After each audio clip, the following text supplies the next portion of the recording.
শুধুমাত্র ভাষা শিক্ষা বা প্রশিক্ষণের অভাবে বিদেশে বাংলাদেশিদের বেতন কম হয়।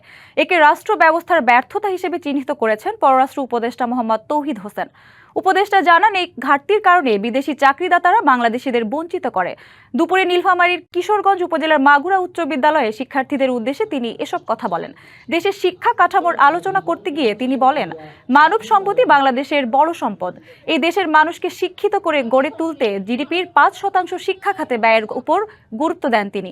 উপদেষ্টা বলেন, শুধু অর্থ বরাদ্দ দিলেই হবে না, এর সঠিক ব্যবহার করতে হবে। জিডিপির 5%, শিক্ষার জন্য জিডিপির 5%, স্বাস্থ্যের জন্য বরাদ্দ করা হলো আমাদের জন্য অত্যন্ত জরুরি, কারণ মানব সম্পদ উন্নয়ন ছাড়া আমাদের কোনো উপায় নেই। আর মানব সম্পদ উন্নয়নের জন্য এই দুটো জিনিস দরকার। নতুন এবং ফিরে আসা গ্রাহকদের জন্য নগদে চলছে ক্যাশব্যাক সহ প্রতিদিন হাজারো উপহার জেতার সুযোগ। হবে আশা আর ফেরা, সারপ্রাইজ সেরা।